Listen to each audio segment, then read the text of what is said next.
Meeting to order. Roll call, please. Mayor Louis Trujillo, Councilor David Romero, Councilor Barbara Casey, Here. Councilor Michael Montoya, Councilor David Ulibarri. Thank you, Madam Mayor Pro Tem. We do have a quorum.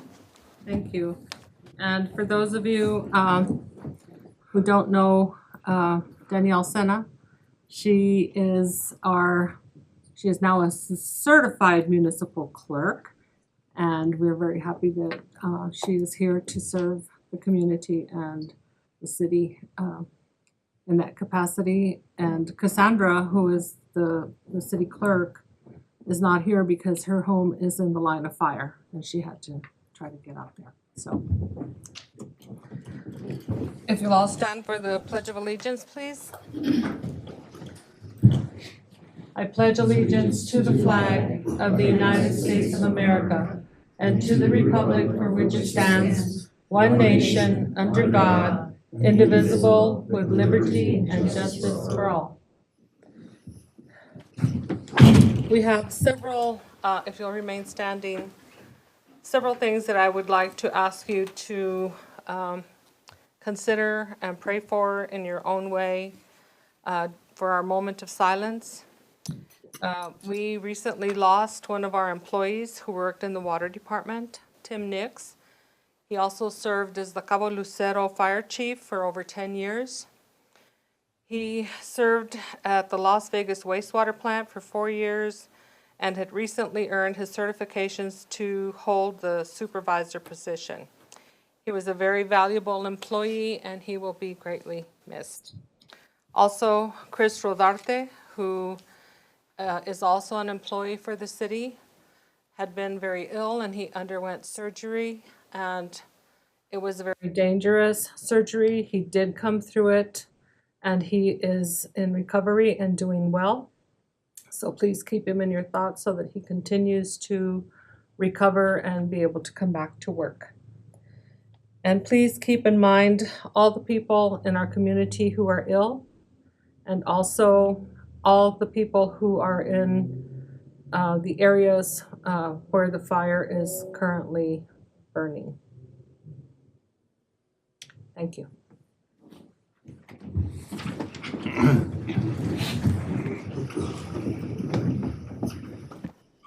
Madam Mayor Pro Tem, the next item on the agenda is approval of the agenda.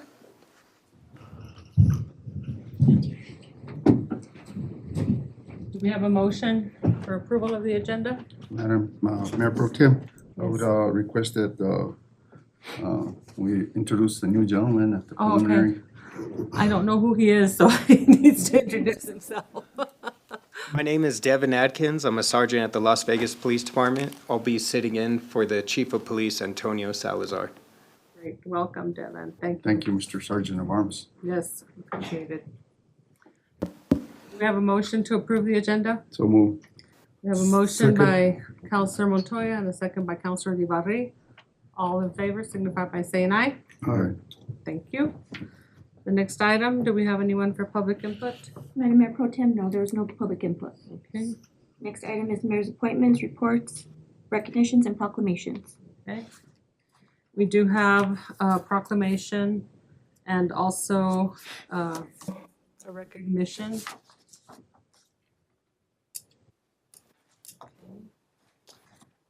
Jonathan?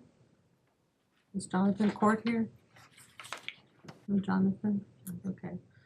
Well, I'll tell you a little bit about Jonathan. Jonathan is a student at Robertson High School, and he is 16 years old. He's a sophomore there, and he was recently honored by earning a spot at the Macy's Great American Marching Band this year, and he will be performing during the Macy's Thanksgiving Day Parade in New York City next Thanksgiving.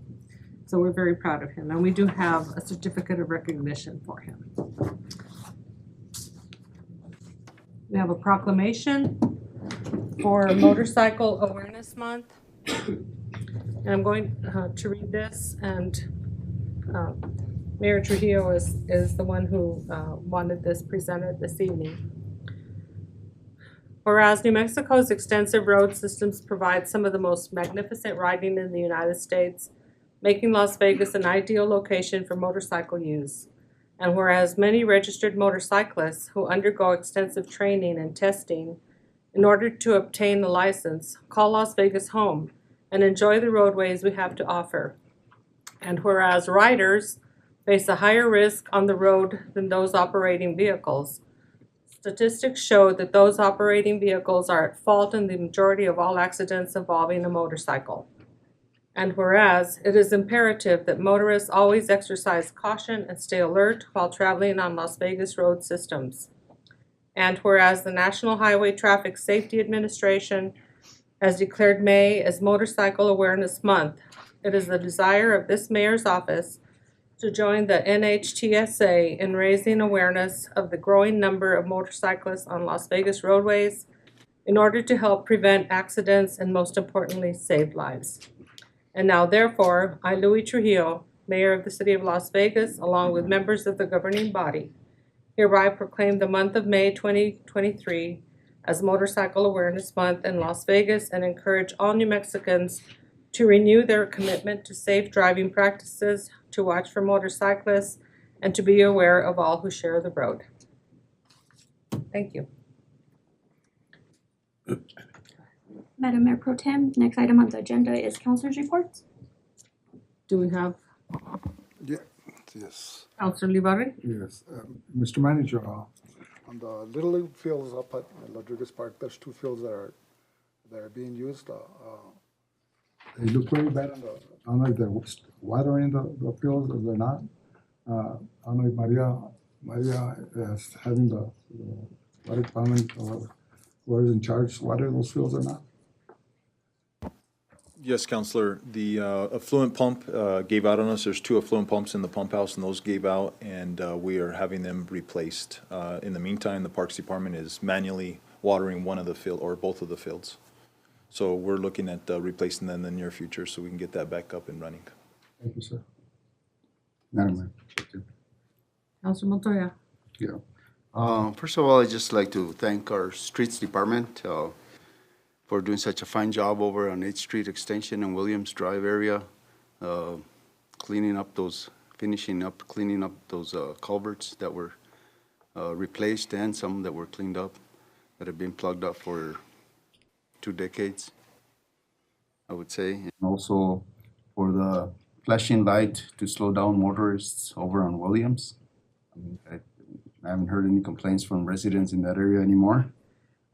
I did get a couple of complaints on the watering of the Plaza Park and Lincoln Park. I don't know what's going on, but it needs to be addressed. So, but with that, as we come in near to the summer, cautions again to people that are from out of state or out of town that park on the side of the roads and their mufflers start a fire, or people that are passing by, motorists, and throw their cigarette butts out the window. Caution that, that could start another big fire, and it has already up in Ocate area this last week, where it burned, I think it was 4,000 acres. And just be cautious of wherever you're at, of not lighting up a fire and destroying thousands of dollars of properties and homes and so forth. Thank you, Madam Mayor Pro Tem. Thank you, Councilor Montoya.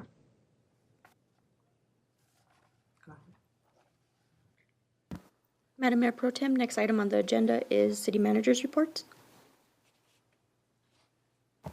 Good evening, Madam Pro Temp Casey and councilors.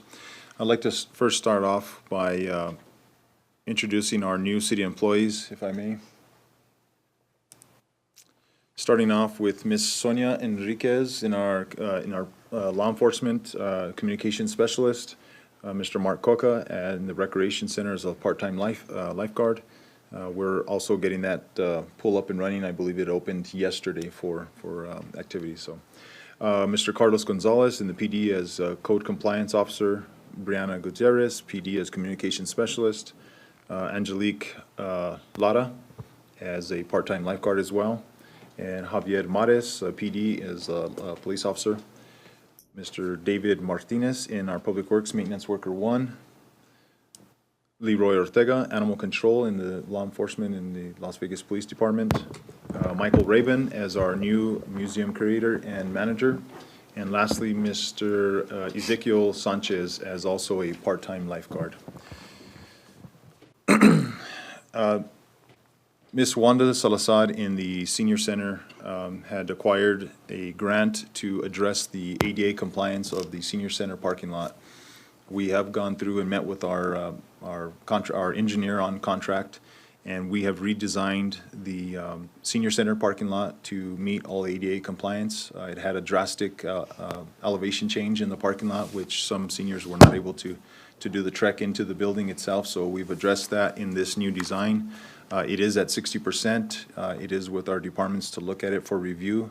If any of the counselors like to give any of your input on that design, we can definitely get in depth and into detail on what's included in this design.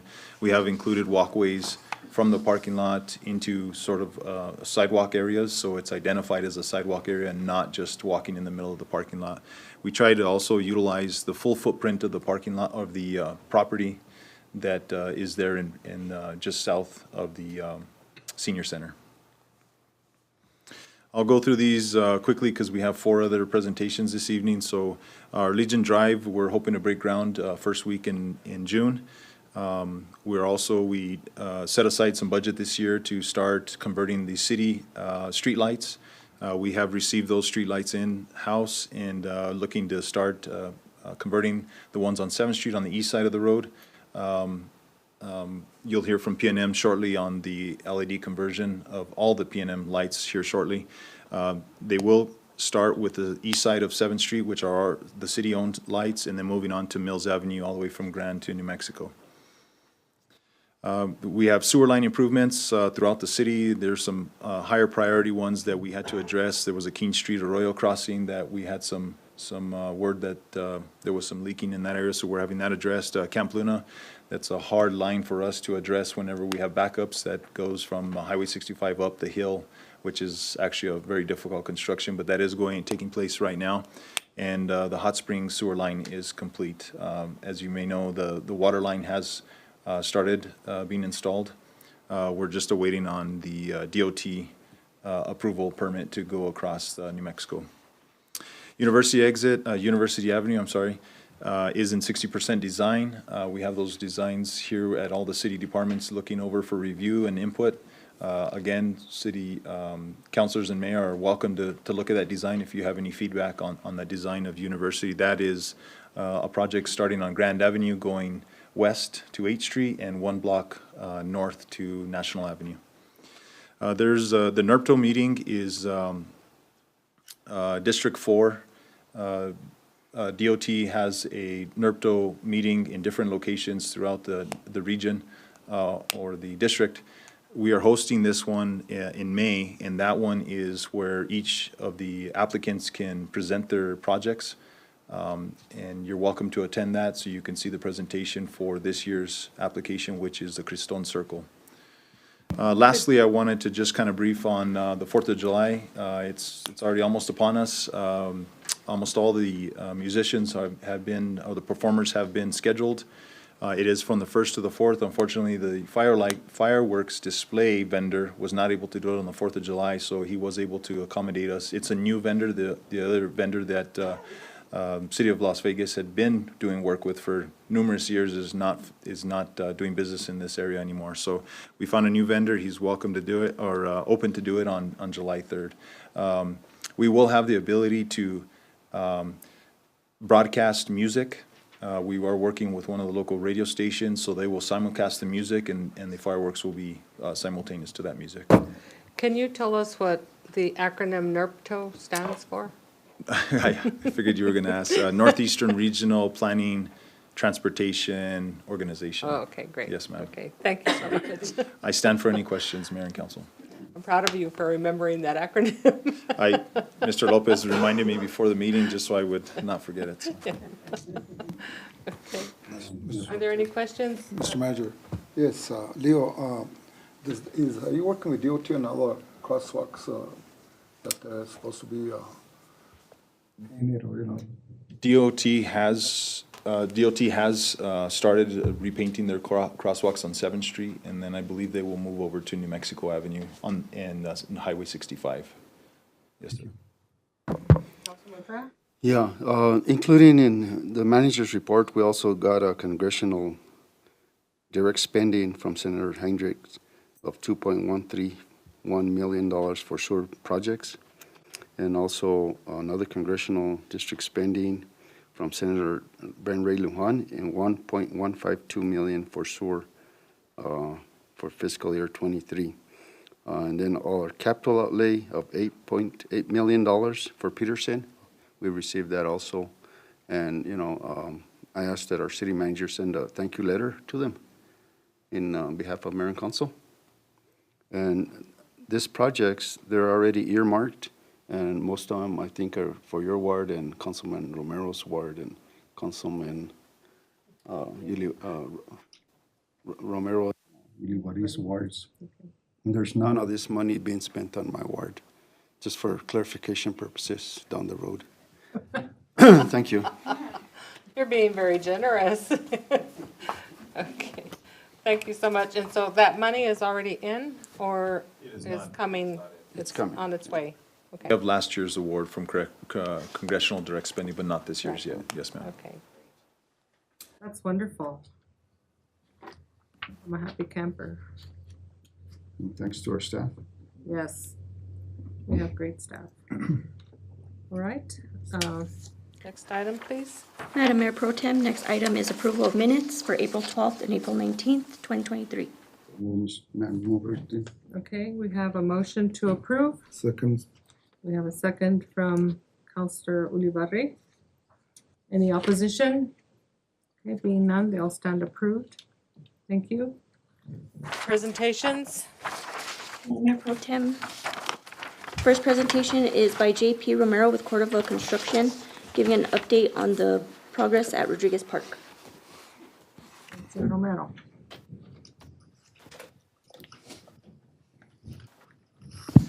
Good evening, Madam Mayor Pro Tem and City Councilors. Thank you. I prepared a little PDF overview of the project to show you what's been going on since we started the project. So if you go to the first slide after the City of Las Vegas, that was the existing condition before we started of the softball field. Go to the next slide. That was the existing condition of the baseball field before we started construction activities. Next slide, please. So these are some of the photos of the construction in progress right now. This is us spreading the number 57 material down on the baseball field. You can see we already have our header curb in and some of the poles for the fencing. Next slide. This is some of the equipment that we're utilizing to spread the material. You can see that we have the underlayment that keeps the water and sends it out to the drainage system to get there to shed the water off after it percolates through the artificial turf to get to the drainage system. I try to change things up by throwing a couple of photos in here. This is down at the softball field. You can see the outfield of the header curb, the back retaining wall. You can see where we had discussed lifting that back wall up another layer to try to convey the drainage away from the field and out down to the current drainage path that it follows. Another, just different angles. All the concrete that we've placed to date has been tested. It's a 4,000 PSI New Mexico DOT mix. So I've been sending the test results to the city for their file, and it'll be part of our closeout package. Right here, some of the refurbishment of the dugouts. Where we've put the first coat of primer. We're addressing the cracks that were in the walls. We're putting non-shrink grout, and we're doing extensive work to beautify them. So once they get painted, you won't be able to tell that they were refurbished dugouts that look like they're brand new. We're getting ready to drop in the lumber for the roofs and do the decking prior to painting. We want to take care of all these ancillary items before we start putting turf. With all these winds, we don't want any of the overspray of the paint to land up on the new turf. Here's an aerial shot from one of our drone footages. And what I'll be doing is putting together a little package. So when we close out the package, the project, we'll have from beginning to end, like a little video of how the project took over the several months of construction.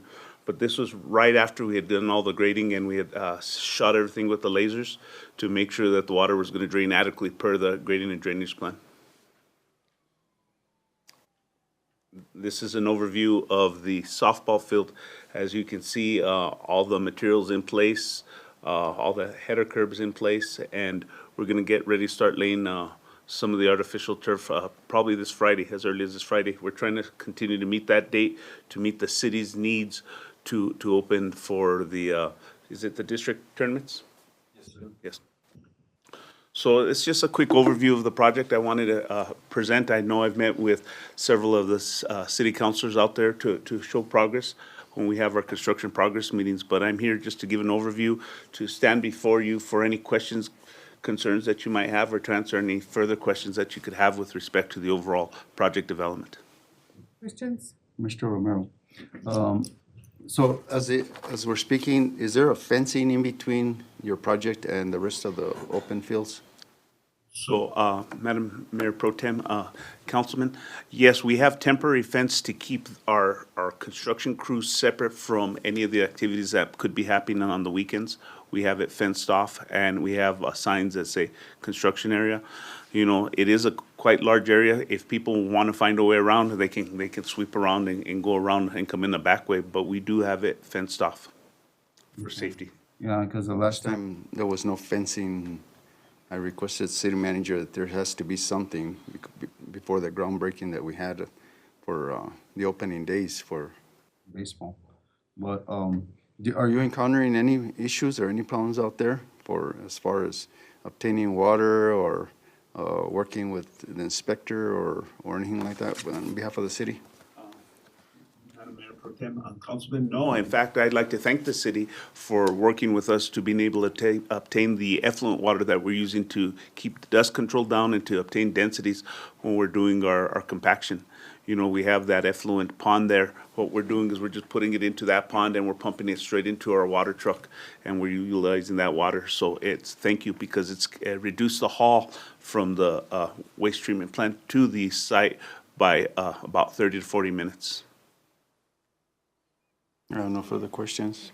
Councilor I had a Ivey? question for Mr. Maestas, but he stepped out. Councilor Ivey? Yes, Mr. Romero, on the draining part of the two fields between it, I think we had got together and we talked a little bit about it. How is that going? Is it going to work out for us behind the big field coming down to the south side of the two fields? So, Madam Mayor Pro Tem, Councilman, that's a good question. Currently, we're trying to finalize the interior improvements, but as part of our plan and the overall grading between the larger field, which sits as a higher elevation, and the softball field, we're going to come in and we're going to do some grading to make sure the water sheds away. There's currently an existing drainage channel that goes out to the arroyo, but we're gonna grade that so we don't have any ponding. We want to get water away from the new fields. Even though the new fields have the ability to take water on there, we don't want to be putting any sediment in there.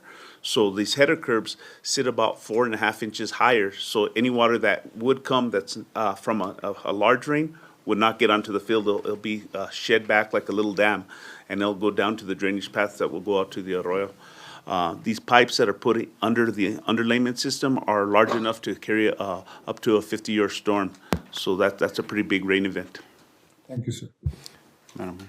Mr. Maestas, what are we doing for security purposes for the whole complex, around the complex? So we're spending $10 million here. What are we doing to secure it? Yes, Counselor. So when we utilized the funding as much as we could to do the remodeling of the two fields, I think we were left with somewhere around $30,000. That was not enough to put a large fence on the Valencia side of the property. So we're looking at other methods of securing the property on the like I said, the Valencia side. We did receive another appropriation this year, so we can start addressing some other things in the next phase of the project. I recommend that we either put a bar ditch and put Jersey barriers, ask the DOT for some Jersey barriers. Maybe that helps for meantime to keep four-wheelers and other trucks and motorcycles away from there, because the whole back up there is, being used every evenings and weekends. And I just hate to see four-wheelers and everything come in and destroy our baseball fields. And now that we got P&M in the house, maybe you can ask him for a couple of lights for one of our parks. Thank you, Mayor Pro Tem. We have our Public Works Director, Mr. Lopez. You have a Thank you, comment? Madam Pro Tem. I just wanted to inform you that I took the motor grader over on the Valencia side and cut a pretty substantial bar ditch that they haven't been able to penetrate, for a few weeks already. And we re-fenced, we fixed the fence within that area, but I just thought you should know. Thank you. Any other questions? Mr. Romero, you're off the. I'm you have another asking- one? Okay. So Mr. Maya says we're going according to plan, according to, Yes, sir. Yeah. We're projected to finish the smaller field early June and the larger field the end of June. okay, and the payments are going good, or we're waiting on them, or? Madam Mayor Pro Tem, Councilman, we haven't had any problems. The city staff has been diligent in processing our payment applications. On the other hand, CES, they're another part of the equation that you don't have any control of, but we work through them. This is not their first rodeo with a CES bid project, so we understand the process. We're making sure we pay our subs timely because we're utilizing local subcontractors here, so irregardless if we've been paid, we're making sure we pay our subs on a timely basis. Okay, thank you. Any other questions or comments for Mr. Romero? Mr. Romero, thank you so much for being here. We appreciate it very much. We were anxious to hear an update from you, and thank you for taking the time. Madam Mayor Pro Tem, I'm anxious to have you out there for the ribbon cutting ceremony for use of the fields and for the youth. It's going to be a great project for the whole community to utilize. Yes, it will And it be. also saves water because we're not using any water. Great. Thank you so much. Madam Mayor Pro Tem, next presentation is by Fire Chief Steven Span on the International Association of Fire Chiefs, Wildland Urban Interface, Mentorship Program, and Conference. Madam Chief Mayor Pro Tem, Span. Council. It's kind of ironic we're here tonight with the Thank you. recent Yes. fire that started this evening. I'm here with the representatives from the International Association of Fire Chiefs Wildland Urban Interface Division. They reached out to us, made contact with us shortly after Cath Canyon's fire. They've been mentoring us to help us and San Miguel County prepare proactively for any future fires we may have. And I'll let them introduce themselves. They're here tonight to give you an update, including the conference, some award funding that did come in, so you can know what we're doing and how we're trying to protect our community. Good evening. Thank you for having us. My name is Marshall Braun. I'm a wildfire program coordinator with the International Association of Fire Chiefs. With me today is Justice Jones. He's a wildfire mitigation officer for Austin Fire Department. And Eric Litzenberg, he's a retired Santa Fe fire chief here right next to you guys. And they both sit on the wildfire policy committee at IFC. So I'll let them go ahead and talk about wildfire today. Thank you.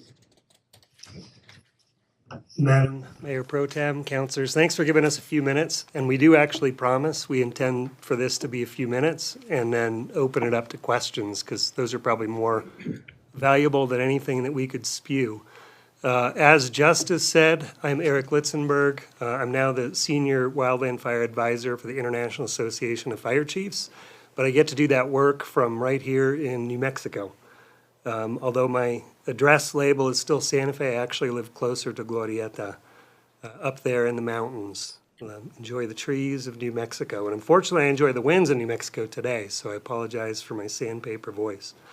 As he said, I did a career in the city of Santa Fe and ended as fire chief and then city manager for a couple of years in Santa Fe. So I have a very strong appreciation for the work you all do, and thank you for doing it. I'm going to talk a little bit about the topic of wildland fire and then something called the cohesive strategy, which helped form this mentorship program. And then Justice is going to talk a little bit more about what we've done with the mentorship program. And then, like I said, again, we'd love to get questions from you. So I'll start with my perspective. I grew up in Santa Fe. I don't remember the fire itself, but in 1977, there was a fire near Bandelier, La Mesa Fire. I remember driving up as a kid on field trips to Bandelier and whatnot through that skeleton forest that existed, and I remember how significant that felt. It felt like Armageddon, felt like the world had come undone. I'd imagine a lot of you had gone through that as kids or maybe as adults as well. That was a 17,000 acre fire, yet back then, that was a monster. And over the years, we've watched this progression. And specifically from my view, I could look across the valley and see it in Los Alamos. In 2000, we saw Cerro Grande, and 13 years later, we saw Los Conchas. And these fires grew in significance from 17,000 to 45,000 to 150,000. And of course, I don't have to tell you all, because you were right next to the biggest in New Mexico's history last summer. This is an issue that's plaguing not only New Mexico, but this is, my example, my anecdote is experienced all over the United States. The numbers are skyrocketing, whether it's acres, whether it's communities affected, whether it's people's killed, dollars of damage, et cetera, skyrocketing. So about 2009, Congress directed through something called the FLAME Act, they said, all of you get together, federal partners, state partners, local partners, nonprofits, get together and you figure out how to tell us, how do we address this issue of this increasing statistic of wildland fire? And what was the product was something called the Cohesive Strategy. And while not perfect, it's dictated a large amount of what we do in all levels of government since it was created, the Cohesive Strategy. This strategy says that if we want to learn to live with fire in our communities, fire is a very important part of our communities. It's not something we can just extract. In fact, a lot of the disastrous effects we see now were because a Forest Service policy was enacted years ago that said put out all fire immediately, and fuels grew and overgrown forests emerged. And so we know that we have to have fire on our landscapes, and they're important for religious purposes and, of course, cooking and heating and whatnot. So how do we live safely with fire? And this group put together the Cohesive Strategy. They said everything falls into sort of one of three categories. The first one is healthy, resilient landscapes. We have to be doing forest management. We have to be working together to figure out, what is a healthy landscape, whether it's down in the shrubs, whether it's in the forest. How do we manage that collaboratively?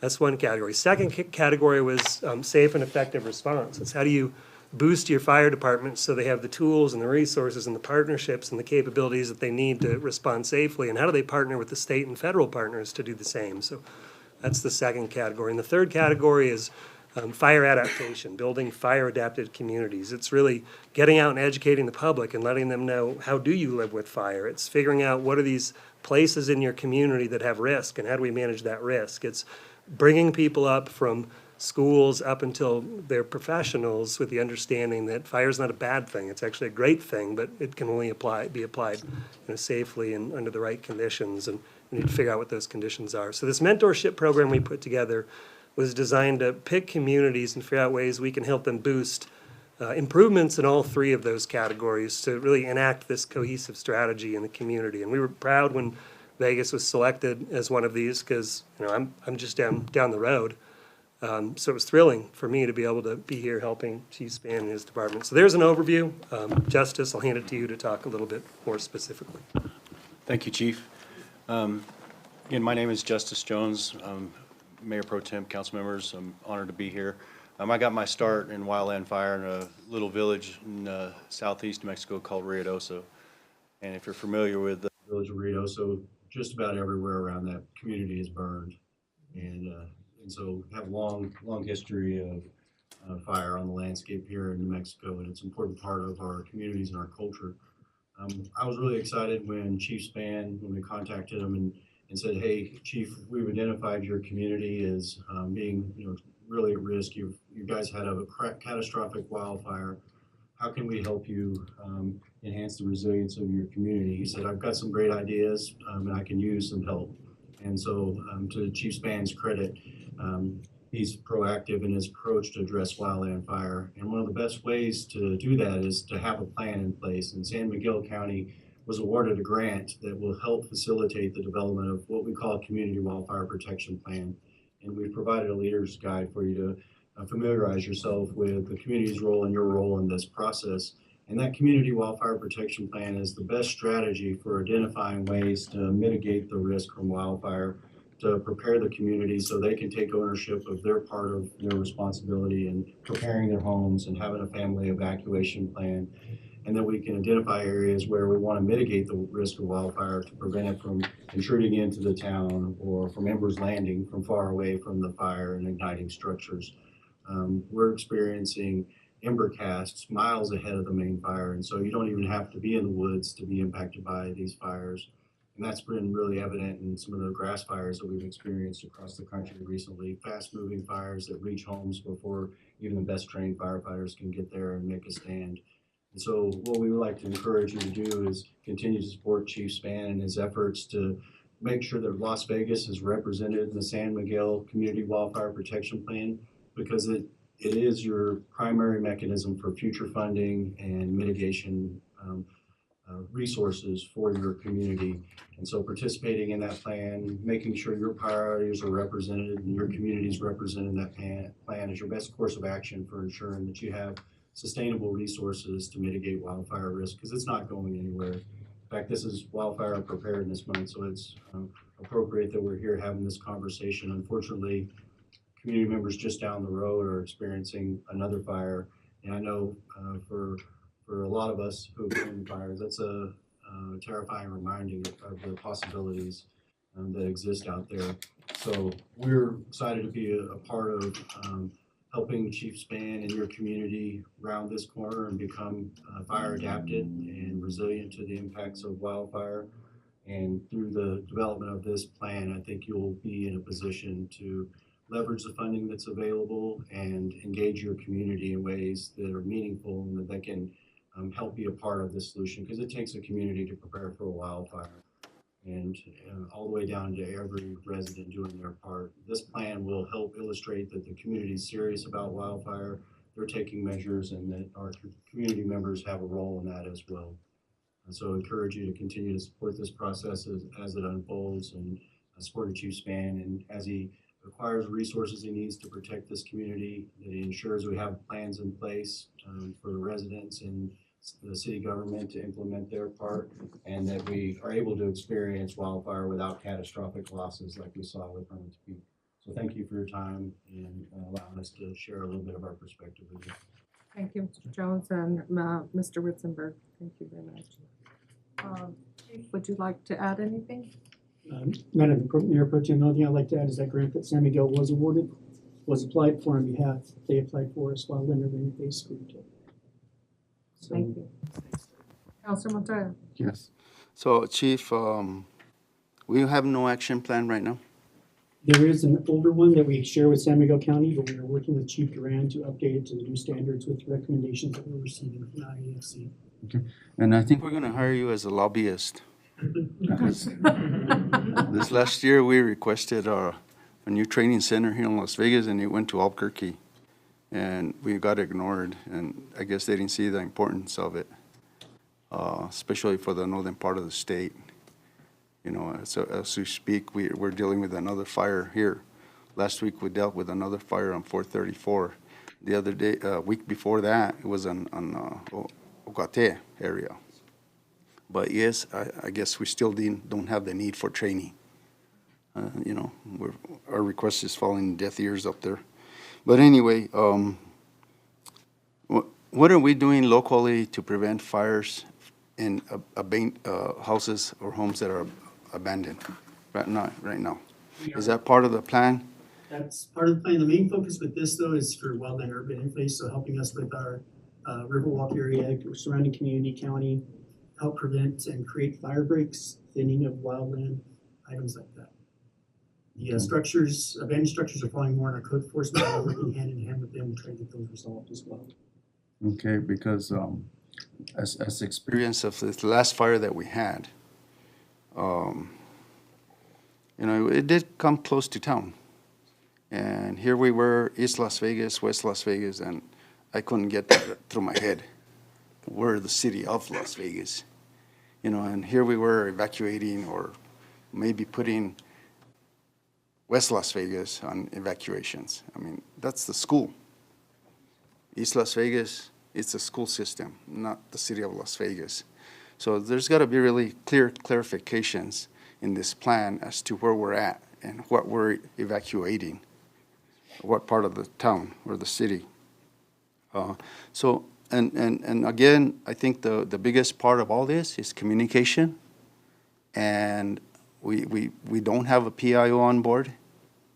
And the way the word gets out, a lot of times it's all by hearsay. And I hope that's part of the, number one part of the plan, is that we have something in place to where there's a chain of command that needs to be followed and so forth. The other question that I had is, what is our jurisdiction in the fire department as far as working or fighting wildland fires? Because you're not going to really fight a wildland fire in the city other than the Gainas River. But Currently, sir, we are within the city limits itself. We do provide mutual aid to San Miguel County. In the near future, we'll be bringing an MOU before you for automatic aid, which will extend our response to the county 3 miles outside of the city limits. And we're also looking at joining up and signing the resource mobilization plan with State Fire, which will allow us to provide resources if available anywhere in the state to New Mexico. And then that'll allow them to give us more resources as well. Okay, because as we speak, we're only entitled, or we're only authorized to go in city limits.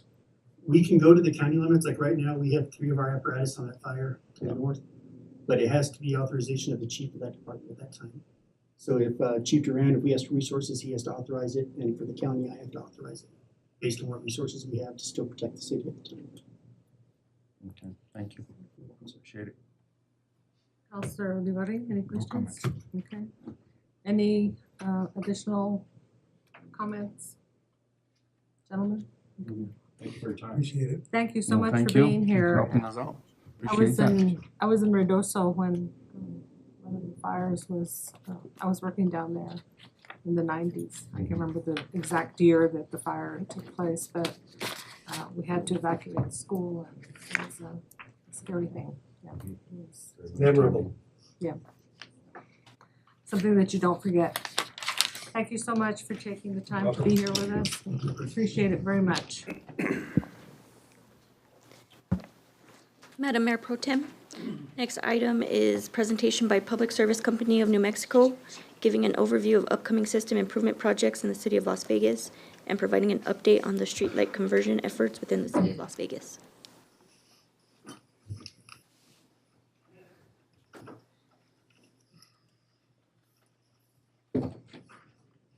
Good evening, Madam Mayor Pro Tem and City Councilors. It's nice to see you this evening. Tonight, we have 2 presentations. One will be on a system improvement project here in Las Vegas, as well as a streetlight conversion, as Manager Maesta said. My name is Jamie Aranda. I am the local community manager in northern New Mexico for PNM, and I'm here with my colleagues Taylor and Susie from Burns & McDonald. Burns & McDonald is assisting PNM with several system improvement projects across the state.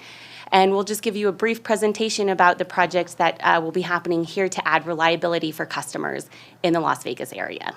So with that, I'm going to hand it over to Taylor, and I think we have a presentation that we can, yes, thank you, to talk about the project overview. And then Susie will talk a little bit about the customer outreach plan. Thank you.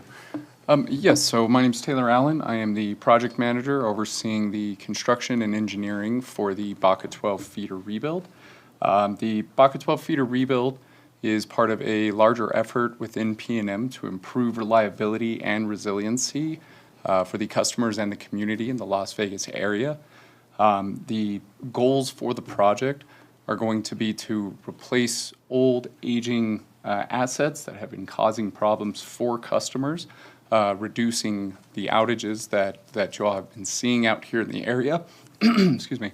And it is part of a larger program within PNM to improve reliability and rebuild the system to help customers around the area, which I think we have more slides here.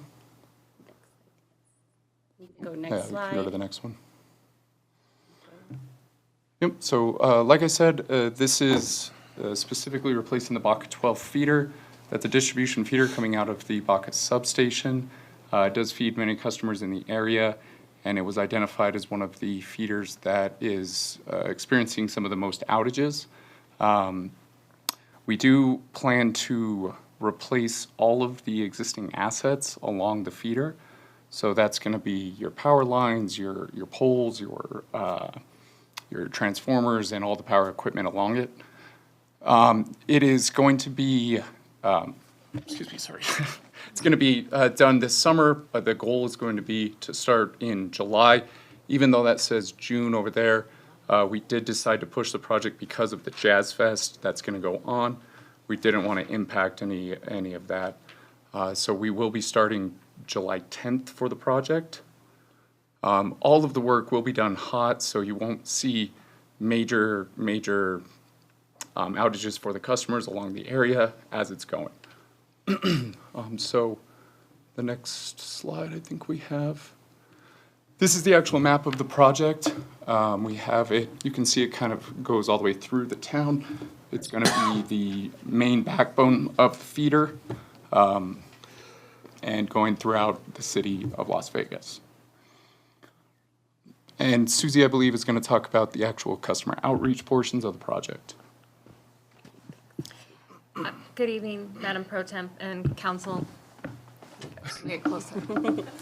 Madam Pro Temp and Council members, my name is Susie Solian. I am the Public Engagement Specialist from Burns & McDonnell, representing PNM for this Baca 12 feeder rebuild project.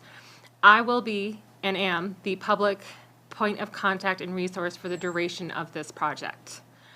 Pre-engineering survey activities have been conducted. At that point, we sent postcard notifications to 1,012 residents. These were mailed to residents along the project route in December of 2022, notifying them of the project and survey activities. Prior to construction beginning in July, another round of postcard notifications will be mailed in June to all residents directly impacted by the project's construction. Additionally, residents and businesses along the route can expect to receive a door hanger delivered by our public engagement team, informing them of the anticipated construction activity as it nears their area.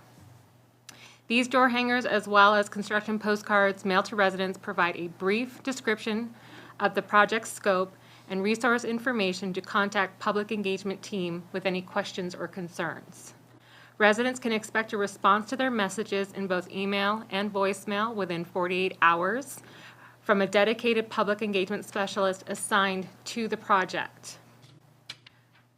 I will be working hand in hand with the construction team during the project, and the team members will be provided with hotline business cards to hand out to the public with the necessary contact information for any questions or concerns that may arise during the project's construction. This next slide is an example of the construction postcard residents can expect to receive in the mail in June. Thank you. And for that, we stand for any questions. Do we have any questions, Councilor Montoya? Yeah.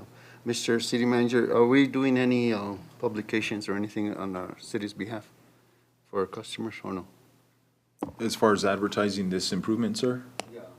Like putting it on our website or? We can definitely work hand in hand with PNM to broadcast it through all our social media and public websites.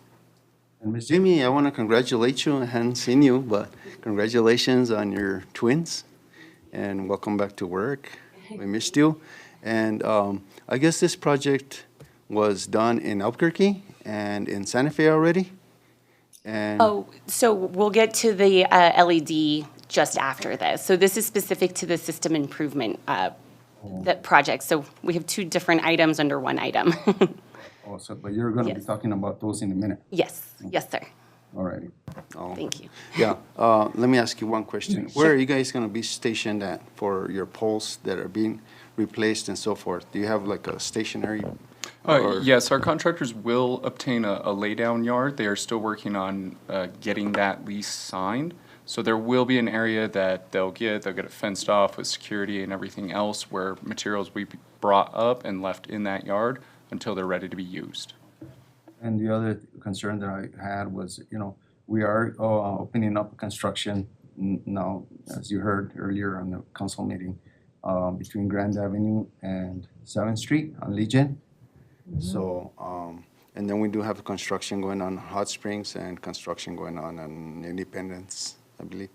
So those areas, I don't know if there are gonna be any issues with you guys or not. Madam Mayor Pro Tem and Councilor Montoya, we can certainly coordinate with the city as necessary on all of the projects. Thank you. Sure thing. Thank you. Councilor Leotti, you have any No questions? comments, thank you. Okay. Great. I'm really happy that you're doing this because we've had numerous power outages and sometimes they come at really inopportune times and other times, like during the Zoom meeting, they make me really happy. I probably shouldn't say that. But anyway, I'm very happy that we're going to be doing this. So thank you for that. Thank you. Much appreciated. Well, thank you, Taylor and Susie. I'm going to stick around for the second part of the presentation. Thank you. Thank you Thank so you. much, Taylor and Susie. We appreciate you.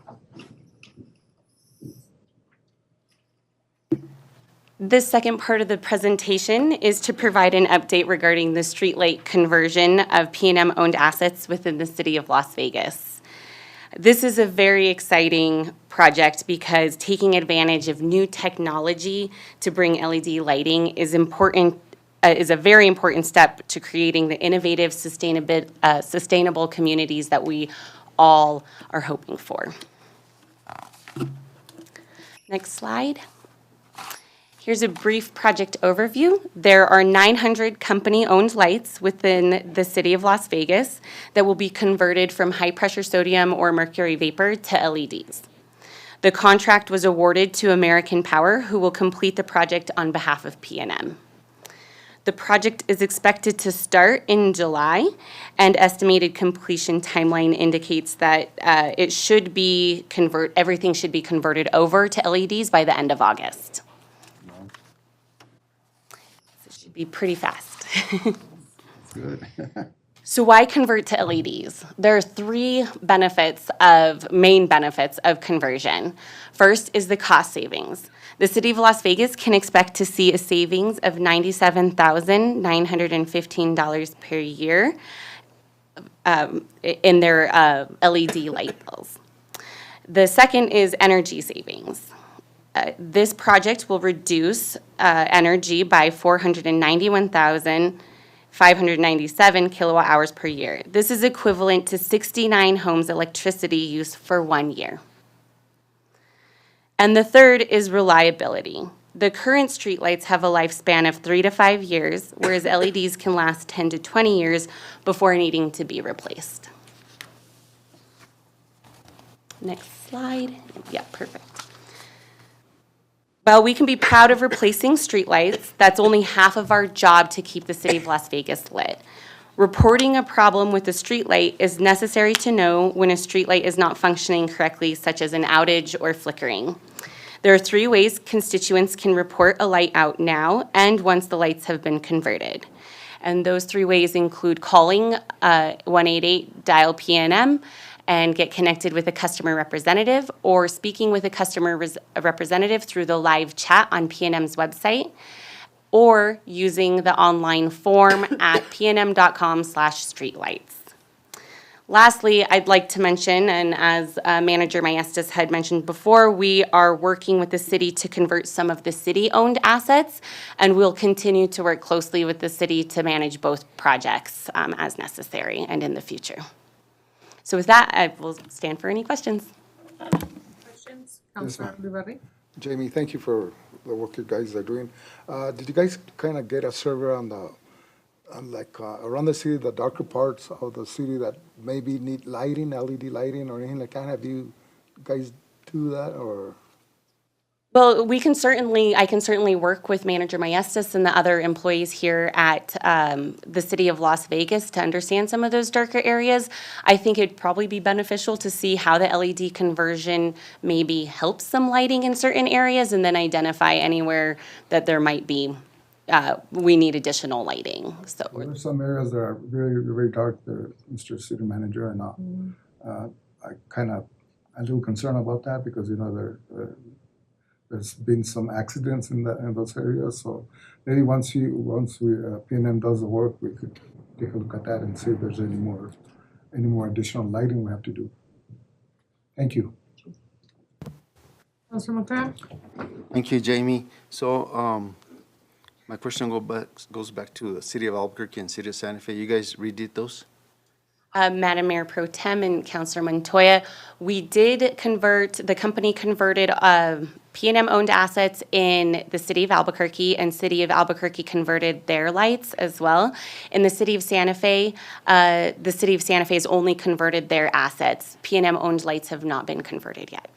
Oh, okay. I concur with Councilman Ilibarri.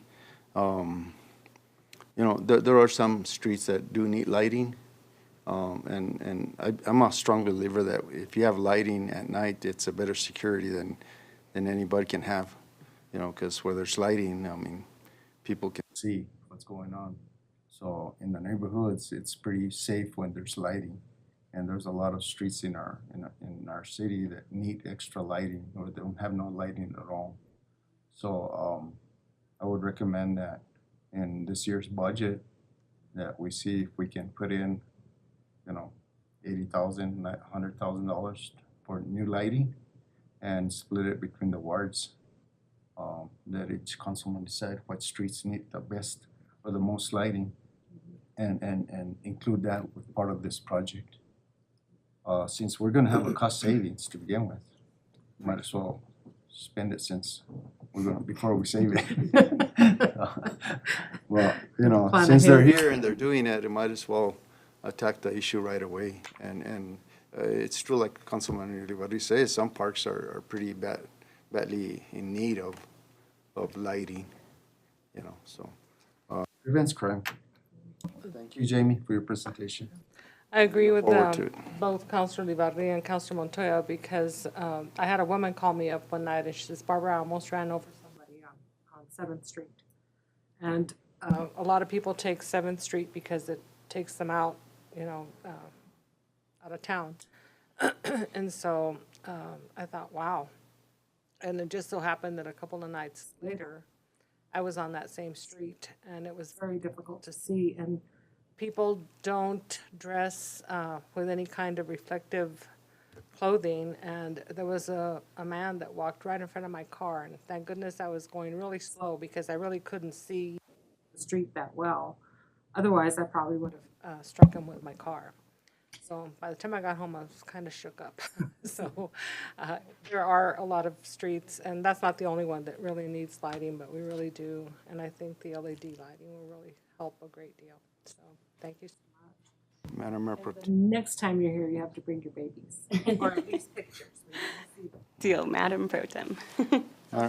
Yeah, Jamie, you gave out your phone number for PNM, and I know that you own so many streetlights and the city owns so many. And your lights are basically the ones that are on aluminum posts, and the cities are on a wooden post. Am I correct? Or vice versa? Ours are in aluminum posts and yours are on wooden posts. So if a customer calls you, how are you gonna address it?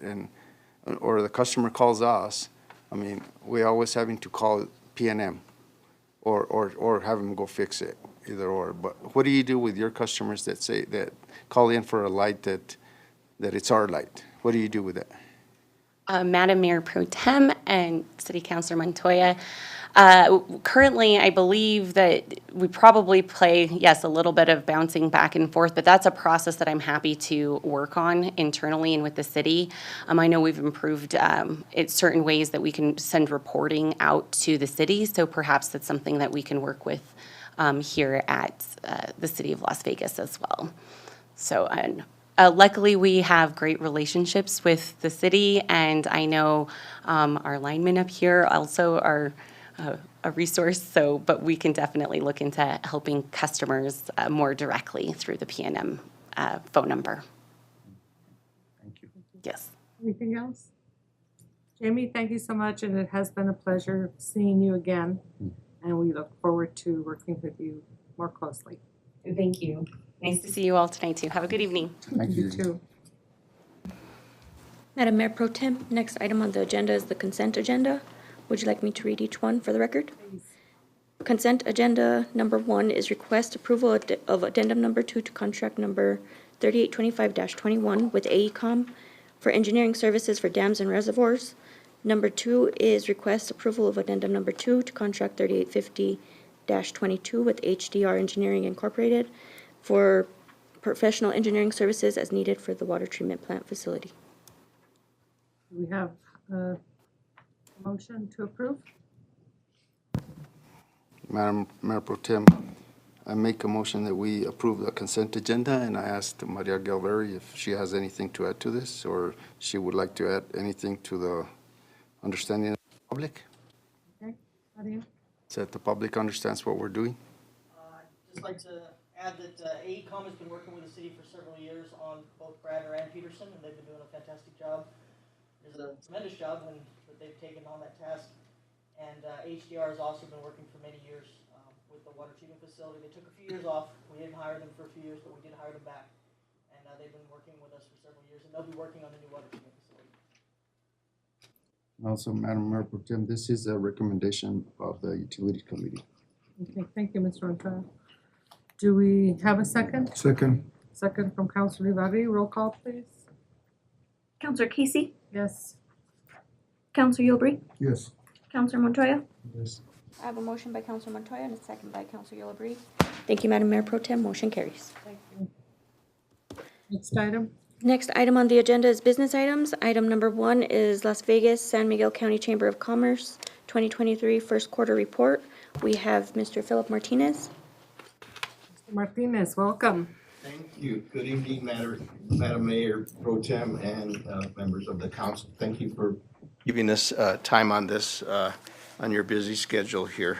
And so, so what we're going to do, we have an MOU with the city, and I hope you all have just kind of an outline of what we're working on. We presented it, and one of the biggest things, you know, we have an MOU. It looks like it's dated May. Well, this is dated May 2023, our report. So one of the biggest deliverables that we've done is staffing the Welcome Center. And in our minds, we believe that we are saving the city quite a lot of dollars by doing that. And so we are staffing the Welcome Center full-time. And it comes out of our budget. Of course, it comes out of our budget from the city and the county. So we believe that that we're actually doing a benefit for the city, and so that's one of the biggest things that we think that we're doing for the city. We have a lot of things that we're working on. One of the biggest things that we're working on is trying to get young people involved in community volunteering and, you know, community help. And so we're really working on that right now. That's a big thing right now. The second biggest thing that we're working on is film, and we're really trying to promote film. We're trying to actually bring, and we've been talking to some of the different entities that have buildings in this area, or the facilities that can actually, you know, house film services, you know, the employment factor. And you know, there's a lot to our presentation, but I don't want to take a whole lot of your time. But those two things, well, between the visitor center and the young people and the film, we think we're doing a great job. And I have our managing member here behind me, and she's going to help me if I need any help. But we have a full-time visitors clerk. We have a full-time staff. We have, you know, we don't support the building. Of course, the building, you know, the building is supported from the city. And so, but we're there all the time. And if you go to the visitor center, you will see that it's clean, it's nice. It's very welcoming, and that's what it's called. It's a welcoming center. And, you know, as you go through our packet, we have a very passionate managing member, and she works heavily on film and trying to get film into our community, and it's a big deal for us. And so I mean, that's her passion, and you know, she just works on it a lot, even on her, you know, when she's at home and, you know, on her personal time, if you would put it that way. And we've been keeping track of the visitors that come in, and I believe, I don't know, we didn't really number the pages, but you can see that we, in the month of April, we had, I think it was 273 visitors to the visitor center. No, 255. I stand corrected. That's a lot of visitors. And we always have somebody that greets them. We always have them sign in. We always have them, you know, make sure that we keep track of them. We also make sure that any visitors, you know, the phone calls that we get, that the visitors that request information from Las Vegas City, that we send them out a packet. And those packets are actually, they're paid out of our budget. So we're doing that consistently, actually. And the phone calls, all the phone calls that come into our visitor centers, we're pretty much paying for that. And one of our goals is to actually be able to do copies for our businesses here in Las Vegas. So we're working on that, to actually be able to offer that to our visitors, or to our businesses, I should say, and be able to, you know, to attract them. We're also going to do we're going to get back to our mailings. We got away from our bulk mailing for a while, but we're going to get back into that. We've employed, let's see, I think we have four part-time employees right now, so that's a big benefit to the city of Las Vegas. Maybe we have 5. I think we might even have 5. And so that's a big benefit. And, you know, it's better than, you know, when we started 2 or 3 years ago, we had maybe 1 or 2 people that would work for us. Now we've invested in the community, and we've actually grown that revenue to the community, as far as, you know, gross receipts tax, as far as income tax, as far as all that. And so we've made a big difference. It hasn't been a long time. I know we were struggling about 3 years ago, but in the 3 years that we've been working on this, we have really made a difference. And it doesn't stop there. It's gonna, I think when the council sees that what our investment is, that you're gonna see in 2 years that we're gonna be 2 or 3 times stronger than we were today. You're gonna see that. And so that's what I wanted to you know, deliver to you. The film industry, we, you know, it doesn't come out of the city's budget. It mostly comes out of our budget. Well, it does come out of the city's budget, but our budget and the county's budget. But we're investing so many dollars into that it's really going to come back to the city.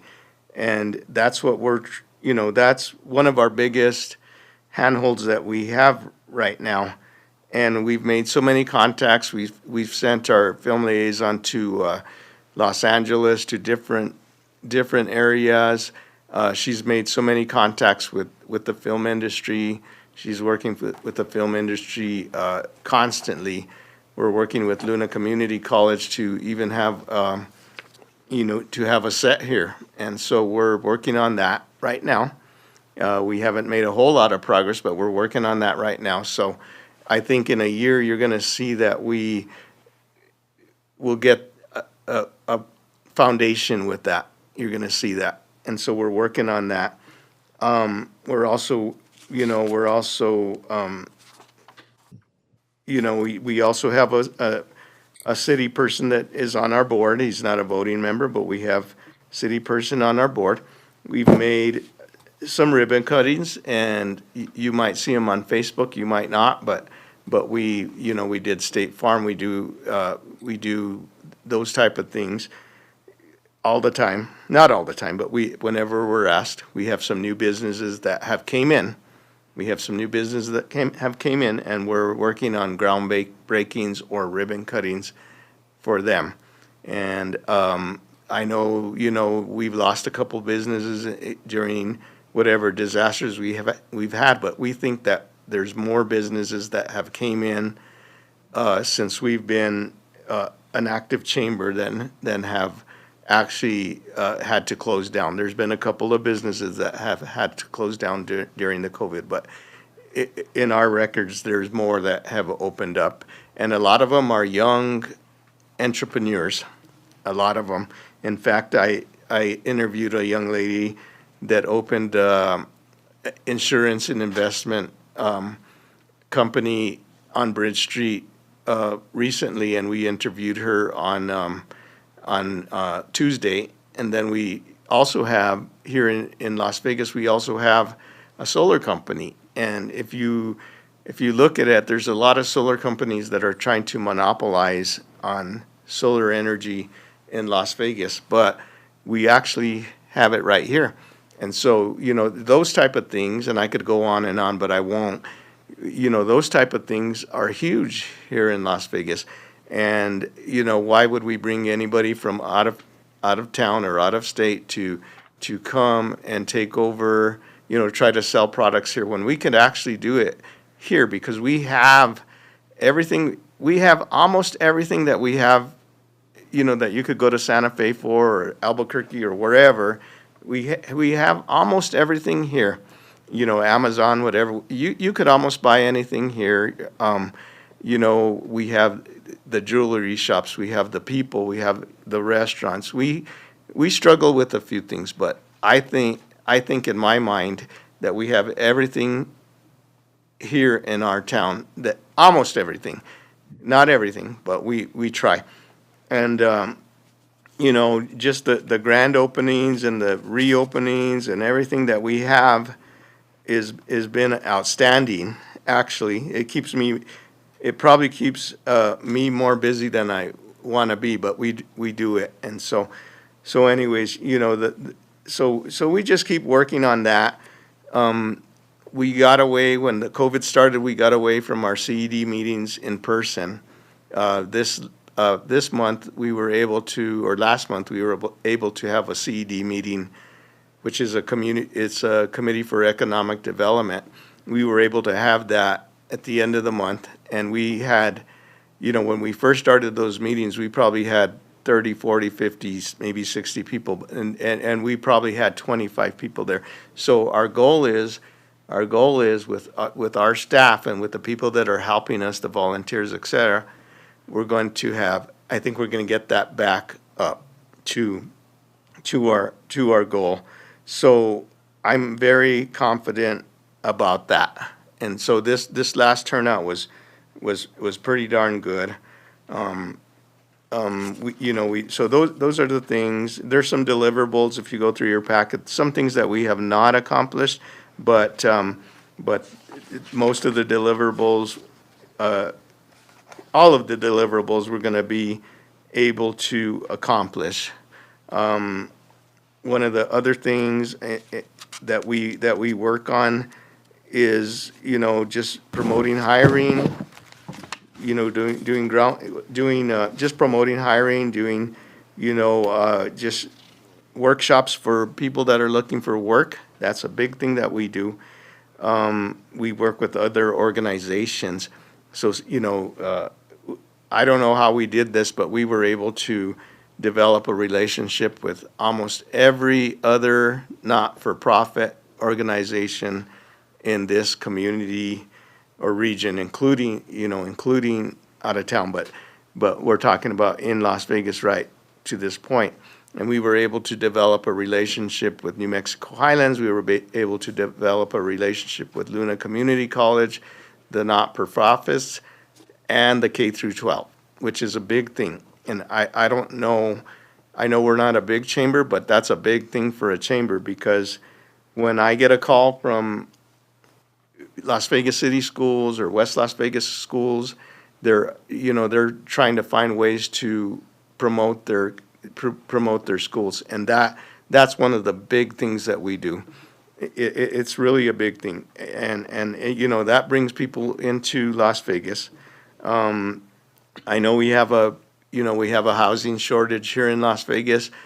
We haven't developed a real big plan for that, but we would like to at one point. It's going to take us a little bit of time, but we're working with the realtors here and the builders, so we're working on that.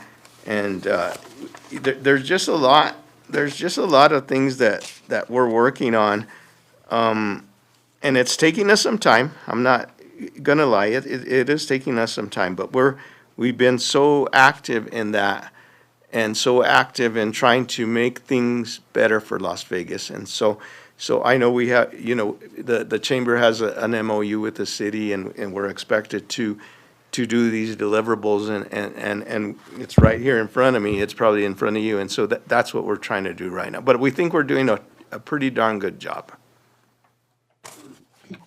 Thank you. Do you have any questions? Yes. Councilor Ibarri? Thank you, President. Mr. Manager, or honestly, the Chamber of Commerce have anything to do with this. South end of town, the Welcome Center down there, do you have any plans or any scope of work that we're planning to do with that train out there, or, because it's Indiana town, and we have a lot of people come through there, and I know that we have our facility here on the downtown, on the river area. But they always ask questions, are we have anything that we do with that area, or does the chamber have something that they could do with that area? Councilor Ulibarri, we have not discussed anything with Chamber of Commerce, but we will definitely engage in that conversation.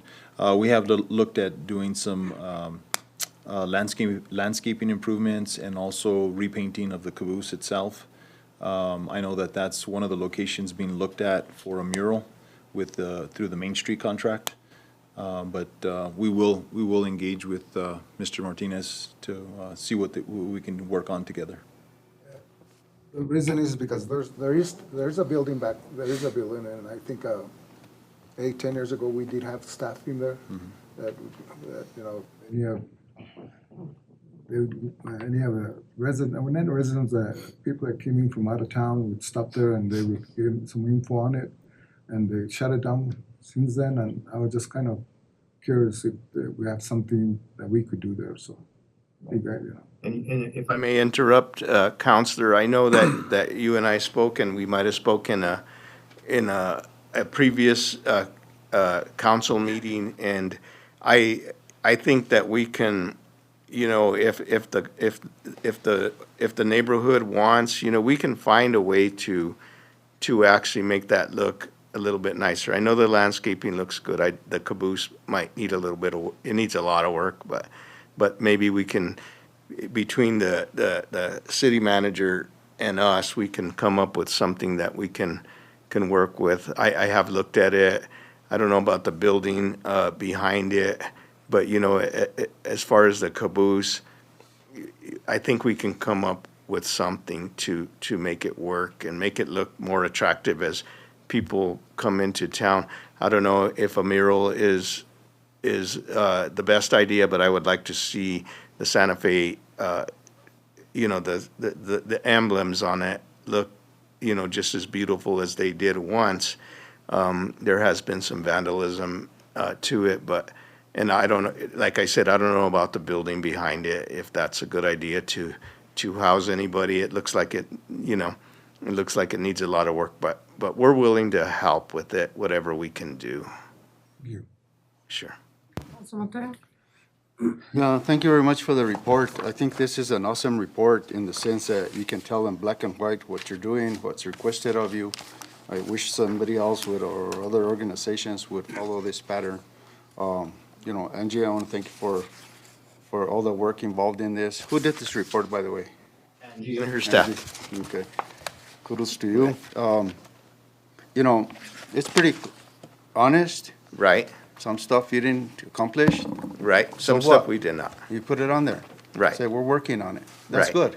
There's nothing to hide. Right. So, I mean, I like that kind of format.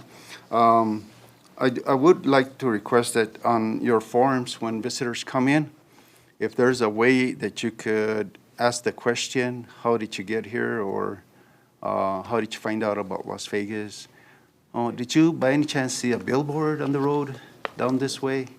You know, kind of those kind of questions on there.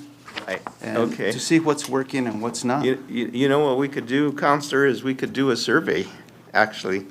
And it wouldn't be hard if they, and they love it, you know, when folks come into the Welcome Center, of course, they love to talk. They love to talk, and they love to ask questions. And we're trying to get as much information as we can, but maybe we need to ask them what they need from Las Vegas, New Mexico.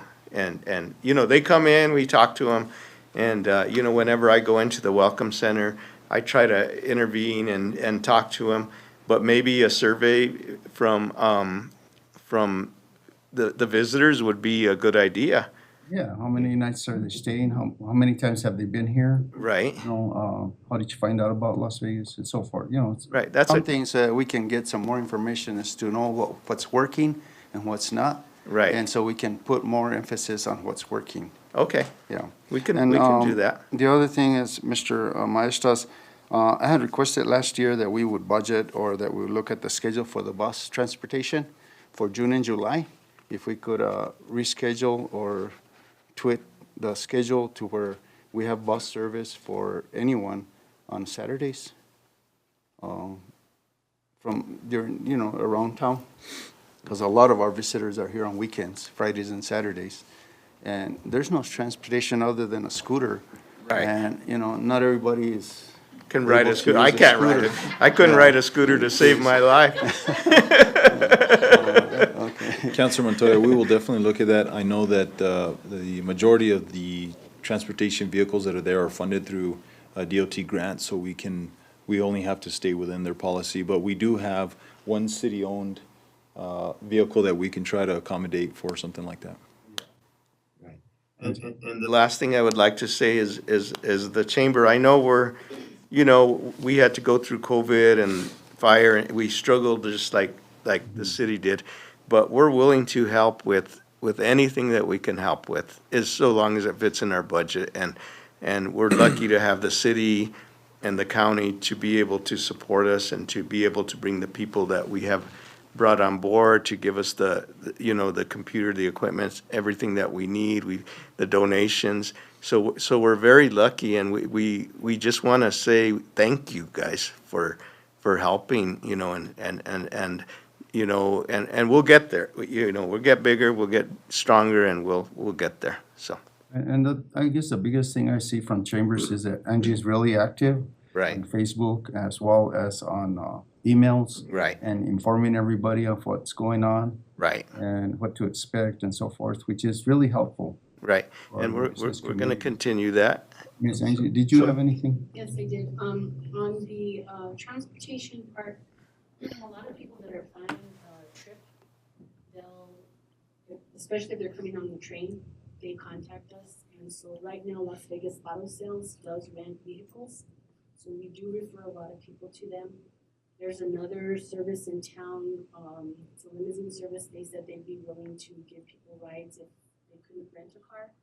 So usually, anything anybody asks us, whether it's via email, they call the visitor center or the chamber. If we don't know the information, we look for it and research it. We try to find that. Sometimes you'll get emails asking questions. So, but as far as transportation, there is a rental place in town, so we do try to help with that as well. We have other people that sometimes do like Uber stuff on the side, so we'll contact them as well. Do you have that communication with the airport? With people coming in from the airport? Do they No, have I the have numbers not. up there?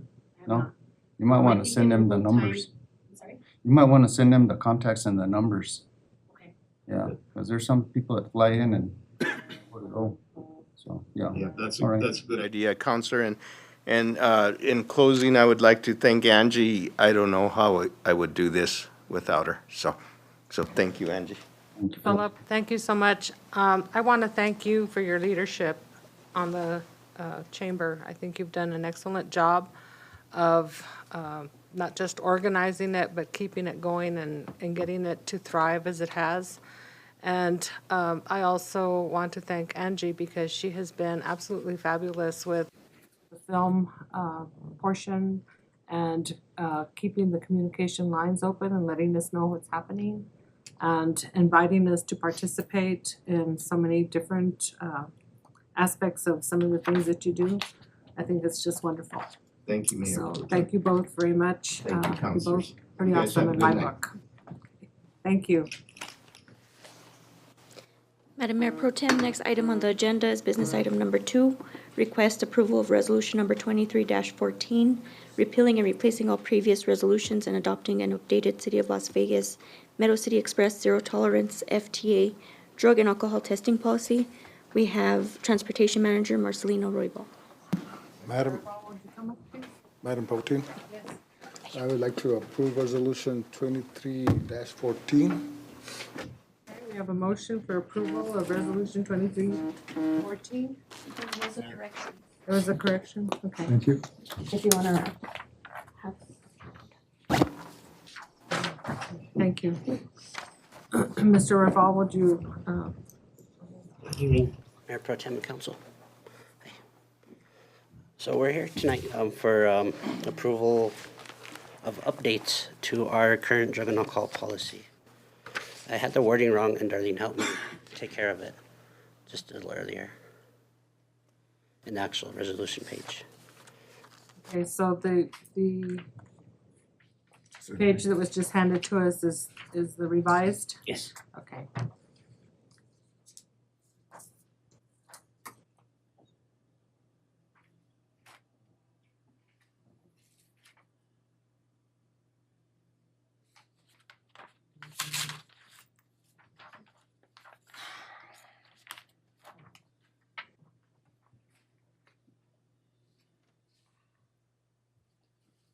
Find the other one that was sent to us. Madam Mayor and Council, if I may.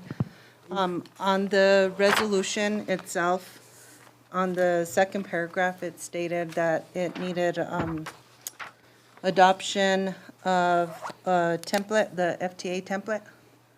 That was already adopted back in the day when I was in transportation. And so that needed to be changed right now. All that Mr. Roybal is asking for is updates to the policy.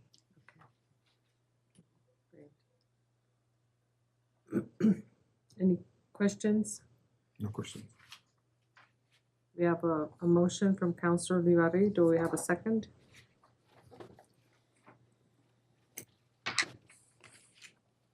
I'll second it and continue the discussion before we take a vote.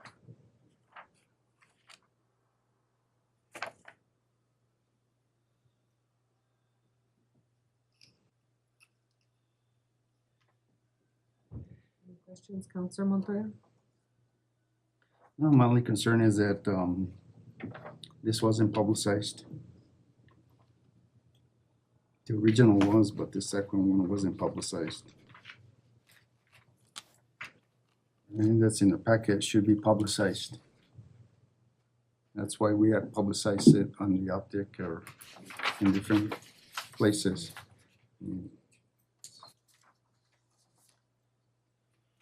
That's my only concern.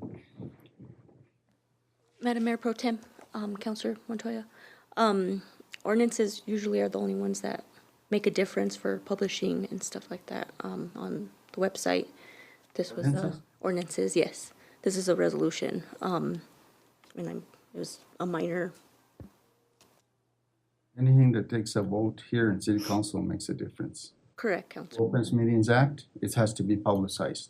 Yes, but ordinances are the ones that need to be, are It's in are in law. resolutions too. Correct. Anything that's voted on. Presentations don't, but ordinances and resolutions, to my understanding, have always been publicized. Anything that we vote on. Yeah, I don't think this is such a According to the- major change that it would violate the Open Meetings Act. I don't know. If Mr. Raybal would need to bring it back, the next council meeting, we could. Okay. That would be more appropriate, I think, because otherwise we will be breaking the Open Meetings Act. And then we'll be setting a trend that anytime somebody brings something, you know, we're gonna slide this in at the last minute. And I'm not saying there's nothing wrong with this, there's nothing wrong with it. But the thing is that for our process, I mean, if somebody wants $10 million and they say, here, we're gonna throw this in at the last minute, this is the correct copy. I mean, and the public wasn't notified about it. We didn't advertise it. That's breaking the Open Meetings Act to me. Okay, understood. He can So, bring it back at the next meeting. If they wanna rescind their motions, I'd be willing to go Counselor ahead and table it. Ulibarri, to- would you agree to ma'am. rescinding your motion? Okay, so there's no opposition there. We'll rescind the motion and I'll make a we'll, motion to table, Madam Chair. okay, we'll Till the table next meeting. until the next meeting, which is next week. So we'll have it then. Thank you so much. Thank you. Thank you. Next item.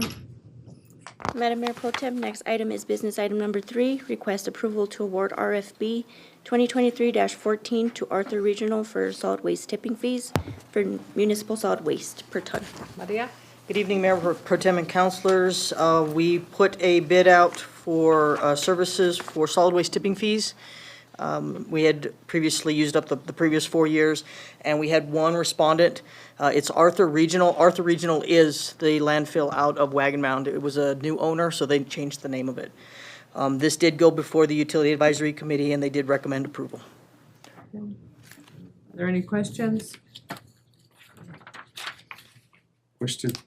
Councilman So Montoya? Maria, on here it says, that, costs can be changed at any given time? Usually every year, they can change the costs. And they did give us a new rate sheet that we'll be going by for this year, and then next year, they can submit a new one that does go through the addendum process. But this, and it says somewhere in here that they can change the rates at any given time? No, they can only change them in accordance with the contract once a year. They have to submit it, and it has to be approved. No, the vendor does not get to change the rate. They can request a rate change, and the city, sometimes the city manager, depending on the language, can approve it. But since we bring these back annually, usually they come back in the addendum. Okay, so this, whatever said on this notes on the bottom, what does it say there? On the bottom. What page is that, Council? It doesn't number, it's not numbered, but it says City of Las Vegas bid form. It's third to the last page.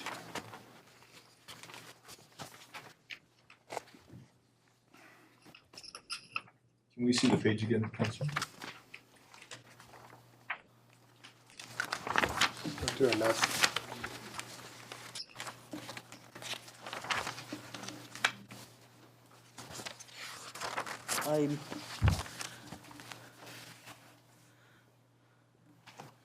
Can I see that? So small we couldn't see it, but it's page 7. What's it, read there on where it says notes.